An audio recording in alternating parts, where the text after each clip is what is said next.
Baik, assalamualaikum warahmatullahi wabarakatuh. Perkenalkan, nama saya Muhammad Fadil. Di sini saya akan menceritakan tentang kehidupan sehari-hari yang saya bangun dengan susah payah dengan pasangan saya.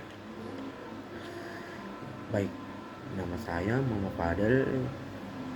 Saya adalah seorang putra bungsu 3 bersaudara yang berusia 21 tahun yang bekerja sebagai fotografer di studio foto, dan di sini saya akan berkuliah juga di Fakultas Ekonomi dan Bisnis dari Universitas Negeri Makassar. Di sini saya akan berbagi pengalaman hidup saya yang nyata yang terjadi di sekitar 1 tahun yang lalu, yang luka yang masih rasa hingga sekarang, di mana yang saya belajar bahwa hidup saya risiko di luar kendali kita. Baik, saya selalu bangga dengan pasangan saya. Saya selalu bangga dengan pasangan saya. Pasangan saya bernama Aura, adalah perempuan lulusan pesantren yang penuh semangat dan ceria, suka berjalan atau traveling kemana saja. Setiap pagi saya mengantar pasangan saya ke bekerja. Sebelum berangkat kerja dan malam hari, kami dulu sederhana tapi bahagia. Saya sedang menabung untuk bertunangan bersama dia yang sudah kami rencanakan sejak Aura lulus dari pesantren.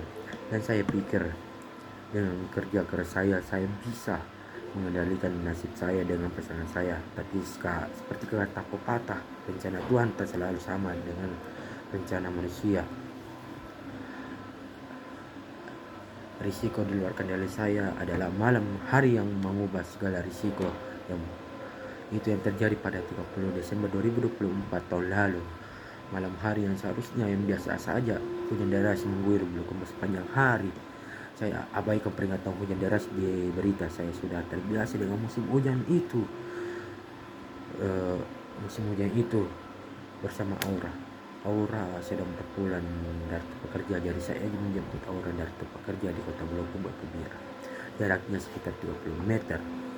Tapi lalu lintas penginapan Bulukumba selalu macet apalagi saat hujan.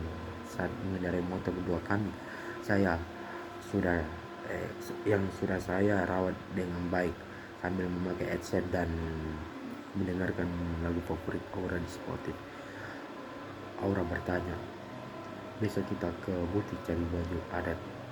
Tanyanya pada mengendarai motor, matanya berbinar di balik kaca spion yang berembunian datin Aura. Saat itulah badai datang, bukan badai hujan, tetapi badai yang terlihat di tengah jalan yang sepi ke arah Bira yang macet. Tiba-tiba rem motor di depan saya. Sebuah kendaraan lain, motor ojol, gagal bekerja. Seorang bapak ojol itu yang ternyata kelelahan setelah mengambil orderan pagi sampai malam hari. Dan bapak ojol itu kehilangan kendali. Namun bapak ojol itu melaju kencang menabrak pengendara lain dan berguling ke arah kami. Kami coba belok, tetapi pengendara lain membuat jalan macet itu sampai penginapan kami. Semua terjadi dalam hitungan detik, dan turang keras seperti ledakan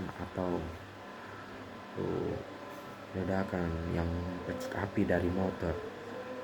Suara Aura berteriak, sayang, adalah yang terakhir saya ingat sebelum semuanya gelap.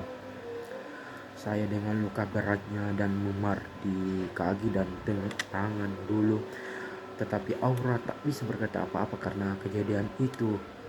Shock. Terus langsung ditelepon teman saya yaitu yang ada di penginapan. Untuk saya dibawa ke rumah sakit sekitaran situ. Dokter bilang luka di tangan dan kaki saya terlalu parah hanya untuk mengobati, dan macet itu membuat teman saya terlambat 30 menit ke rumah sakit itu.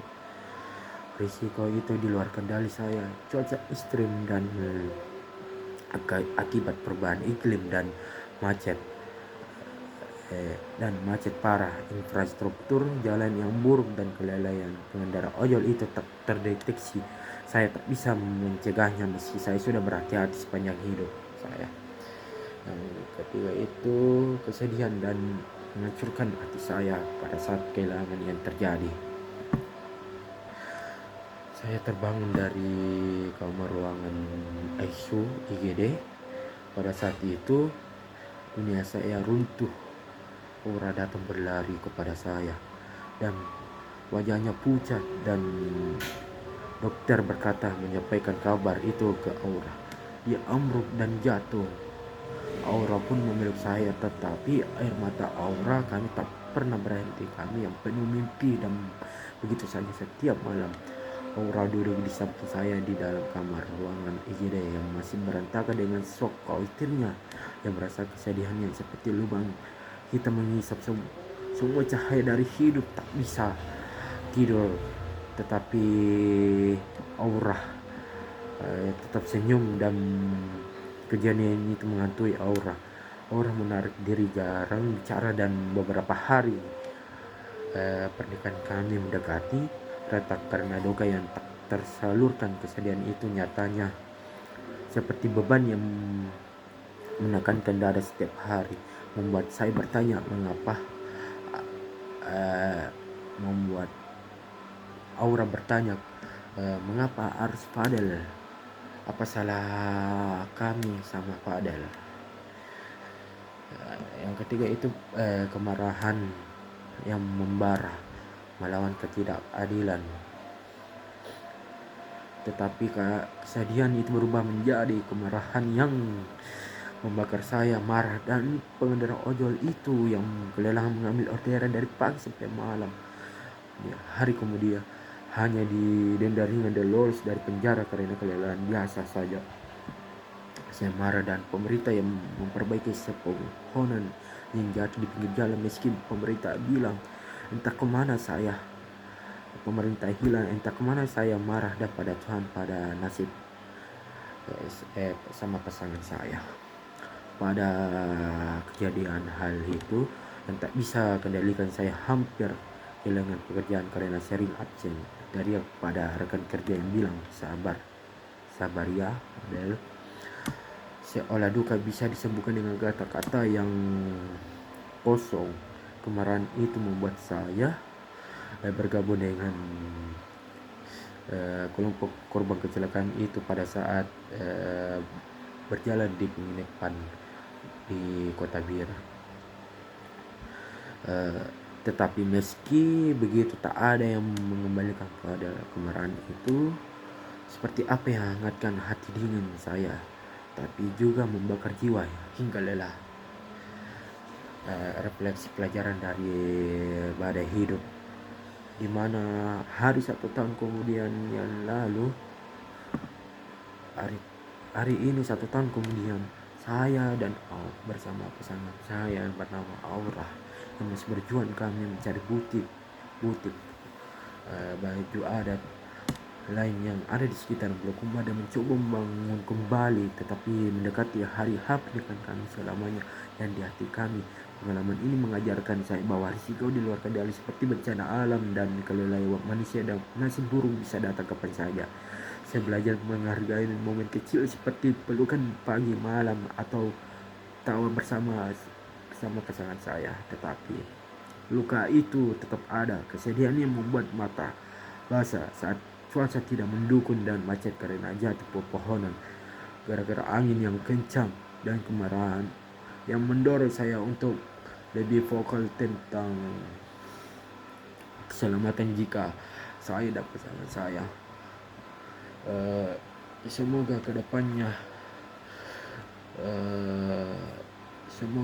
kedepannya baik-baik saja dan tidak ada kendali apapun itu.